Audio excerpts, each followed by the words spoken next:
बहू कहाँ मर गई? जिंदा हूँ माँ जी। तो फिर मेरी चाय क्यों नहीं आई अभी तक? मैं कब से पूजा करके बैठी हूँ यहाँ पर। अभी ला रही हूँ माँ जी, अभी लाती हूँ। बहू जल्दी से चाय के साथ आलू की भजिया भी अपनी सास के लिए ले जाती है। ये लो माँ जी, आपकी गर्मा गर्म चाय, वो भी आलू भुजिया के साथ। क्या? आलू की भुजिया?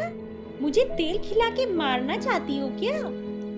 नहीं नहीं माँ जी, अगर आपको आलू की भुजिया नहीं खानी तो मैं ले जाती हूँ इसको वापस। कोई बात नहीं, अब तुम ले आई हो तो इसको यहीं पर रहने दो। ठीक है माँ जी, मुझे थोड़े कपड़े धोने हैं, मैं कपड़े धोने जा रही हूँ। वह कमरे के बाहर जाकर अपनी सास को छुप कर देखने लगती है। बहू के जाते ही सास आलू की भुजिया फटाफट खाना शुरू कर देती है। बहू यह देखकर मुस्कुराती है और अपने काम पर लग जाती है। दोपहर का खाने का वक्त हुआ। सास ने फिर से बहू को आवाज लगाई। अरे ओ बहू, आज कुछ खाने को मिलेगा कि नहीं? बहू ने सास की आवाज नहीं सुनी। सास को और अधिक गुस्सा आ जाता है। बहू ने सामने खिचड़ी लाकर रख दी। ये क्या? तुमने आज खाने में खिचड़ी बनाई है? ले जाओ इसको, मुझे नहीं पसंद है खिचड़ी। पर माँ जी, आपको तो डॉक्टर ने खिचड़ी खाने को ही बोला था ना, मैंने इसीलिए आपके लिए खिचड़ी बनाई है। हाँ तो ठीक है, फिर तू मेरी माँ बन जा। बहू मुस्कुराई और वहां से चली गई। अगले दिन उनके घर में पूजा थी। बहू सुबह 4 बजे उठ गई। उठने के बाद बहू ने स्नान किया और फिर बगीचे से फूल तोड़ कर लाई। फूल लाने के बाद बहू ने उसकी माला बनाई और फिर रसोई की साफ सफाई करके रसोई में पकवान बनाया। सुबह के 10 बज चुके थे। बहू की सास भी उठकर ड्राइंग रूम में बैठ गई थी। आज उसके पति की छुट्टी थी तो वह भी घर पर ही था। इधर बहू पंडित जी के पास बैठकर भगवान के वस्त्र सिल रही थी। पूजा शुरू हो गई, लेकिन बहू की सास उस पर चिल्लाती है कि ये नहीं है, वो नहीं है, ये सामान कम रह गया, वो सामान कम रह गया।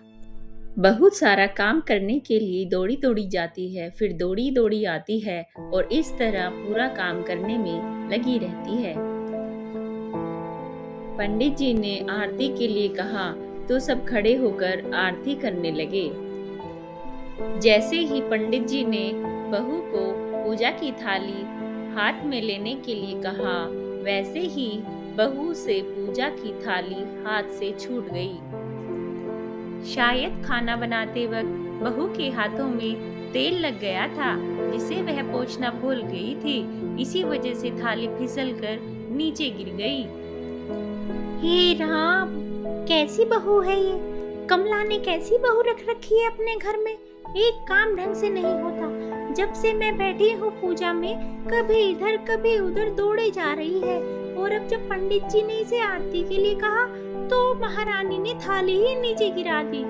कैसी कमबख्त बहू रखी हुई है कमला ने घर पे। उसका पति भी गुस्सा हो गया, लेकिन उसकी सास चुप रही। अरे चंपा बेटी, तुम्हें तो पता ही है, मेरी बहू शादी से पहले हॉस्टल में रहती थी और बस पढ़ाई ही की है इसने। शादी अभी अभी हुई है तो धीरे धीरे सीख जाएगी घर के सारे काम। बहू ने घर पर आए हुए सभी लोगों को अच्छे से खाना परोस दिया। जिसके पास सब्जी नहीं उसको वह सब्जी देती, पानी देती और रोटी देती। ऐसे ही उसने मन लगाकर सबको खाना परोसा। जैसे ही उसकी सास ने पहला निवाला खाया तो सास बोली, बहू तुमने आज इसमें नमक सही से नहीं डाला क्या? पता नहीं कैसे काम करती है। क्या होगा मेरे मरने के बाद? कैसे ही इस घर को संभालेगी? नमक तक सही नहीं डाल पाती सब्जी में। सास की इतनी बातें सुनते ही सभी लोगों ने बहू के बारे में उल्टा सीधा बोलना शुरू कर दिया। जब सबने खाना खत्म कर दिया, उसके बाद बहू ने सारे बर्तन उठाकर रसोई में रख दिए और सारे बर्तन साफ किए। अब दिन हो गया था, रात का कार्यक्रम था, रात में जगराता था, तो इसलिए बहू स्टेज पर चढ़ गई कि मैं भी एक दो गीत सुना दूं। बहू, मेरी नाक मत कटा देना। अगर गाना नहीं आता तो अभी नीचे उतर जा स्टेज से। अरे माँ जी, कैसी बातें करती हो आप? मुझे अपने कॉलेज में सिंगिंग में हमेशा मेडल मिलता था। नंबर 1 पे रहती थी मैं सिंगिंग में। आप बस देखते जाइए मैं कितना अच्छा गाती हूँ। नाम है तेरा तारनहारा, कब तेरा दर्शन होगा? जिसकी प्रतिमा इतनी सुंदर, वो कितना सुंदर होगा। और इस तरह बहू ने 3-4 भजन सुना दिए। भजन सुनने के बाद उसकी सास बोली, इससे अच्छा तो मैं गाती थी अपनी जवानी में। बहू, तुझसे तो कुछ भी नहीं आता। दूसरी ओर उसका पति अपने दोस्तों के साथ ड्रिंक कर रहा था और ड्रिंक करते हुए वह अपनी पत्नी को आवाज लगाते हुए बोलता है, अरे सुनती हो, मेरे लिए थोड़ा सा बर्फ, थोड़े से पापड़ और कुछ खाने के लिए स्नैक्स ले आओ, और हाँ, जल्दी करो। इतना सा सामान लाने के लिए तुमने इतनी देर लगाई, तुम तो बिल्कुल जाहिल गंवार रहोगी। तभी उसके दोस्त से ड्रिंक करते हुए बोतल फूट जाती है। इसका गुस्सा भी वह अपनी पत्नी पर निकालता है। उसकी पत्नी रोते हुए अपने कमरे में जाती है। क्या यार, पूरा मूड खराब कर दिया। अगर पार्टी नहीं करनी थी ढंग से तो पहले बता देता, हम कहीं और जाके पार्टी कर लेते यार। कैसी पत्नी है तुम्हारी, एकदम जाहिल। कुछ मंगाओ तो इतनी देर में लेके आती है, और ये बोतल भी फूट गई तो उसको साफ करने भी नहीं आई अभी तक। कैसे रह लेते हो यार तुम ऐसे? देखा तुमने अभी क्या हुआ? कैसी घनघोर बेइज्जती कराई है इस बहू ने अपने पति की उसके दोस्तों के सामने। मैं तो कहती हूँ कमला को अपने बच्चे की दोबारा शादी करा देनी चाहिए। ऐसी बहू से तो वो कुंवारा रह ले, वो ही अच्छा है। काकी, अभी रुको जरा, सब्र करो। अभी देखना, कमला तो वैसे ही उसको दिन रात ताने मारती रहती है। अभी निकाल फेंकेगी इस घर से बाहर अपनी बहू को। उसकी सास ने उन लोगों की सारी बातें सुन ली और अपने बेटे के पास गई। क्यों रे नालायक, तूने मेरी बहू पर हाथ उठाया? तेरी हिम्मत कैसे हुई उसको हाथ लगाने की? तेरी टांगें तोड़ दूंगी मैं। उसका दोस्त कुछ बोलने ही वाला था कि सास ने उसको भी डांट लगाते हुए कहा, चुप, बिल्कुल चुप। यहाँ पार्टी करने आए हो, जबकि तुम्हें पता है यहाँ पूजा हुई है, अभी जागरण चल रहा है। तुम्हें यहाँ पर बैठकर पार्टी करनी है? कैसे संस्कार दिए हैं तुम्हारे माता पिता ने तुम्हें? और किसने मेरी बहू को जाहिल बोला? जरा इधर आओ, चप्पल से मारूंगी अगर मेरी बहू को किसी ने एक शब्द भी कहा तो। अरे पापी, तूने उस लड़की को बस इसलिए मारा कि तेरी शराब की बोतल टूट गई? पापी, वो बच्ची सुबह 4 बजे से उठी है, घर का सारा काम कर रही है, न सुबह से नाश्ता किया, न दिन का खाना खाया, फिर भी हंसते हुए, सबकी बातें सुनते हुए, ताने सुनते हुए घर के काम में लगी रही। तेरे यार दोस्तों को वो अच्छी नहीं लगी। जूते से मारूंगी तेरे दोस्तों को जो कभी उन्होंने ऐसा कहा।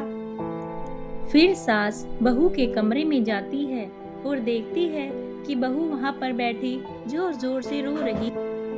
उसकी सास अपनी बहू को कमरे से बाहर लेकर आई और सबके सामने कहने लगी, किसने कहा था अपनी बहू को घर से निकाल के दूसरी बहू ले आना? जरा सामने आओ। तुम जानते भी क्या हो इस लड़की के बारे में? ये मेरी माँ भी है और बेटी भी। माँ इसलिए मुझे गलत काम करने पर डांटती है और बेटी इसलिए कभी कभी मेरे दिल की भावनाएं समझ जाती है। मेरी दिन रात सेवा करती है, मेरे 1000 ताने सुनती है, पर एक शब्द भी नहीं कहती। ना सामने कहती, ना पीठ पीछे कहती। क्यों, याद है ना छुटकी की दादी, अपनी बहू की करतूत? अभी पिछले हफ्ते ही तुम मियाँ बीवी को भूखे छोड़ घूमने चली गई थी, पर मेरी इस बहू ने 7 दिनों तक तुम्हारे घर पर खाना पीना, यहाँ तक कि तुम्हारे पैर दबाने भी जाती थी, और तुम इसे जाहिल बोलती हो। जाहिल तो तुम सब हो जो कोयले और हीरे में फर्क नहीं जानते। अगर आइंदा मेरी बहू के बारे में किसी ने एक लफ्ज भी बोला तो मुझसे बुरा कोई नहीं होगा, क्योंकि ये मेरी बहू नहीं, मेरी बेटी है। बहू ने अपनी सास की बातें सुनकर अपनी सास को हंसते हुए गले लगाया। कुछ रिश्ते ऐसे ही मीठे होते हैं, बस बातों के कड़वे होते हैं।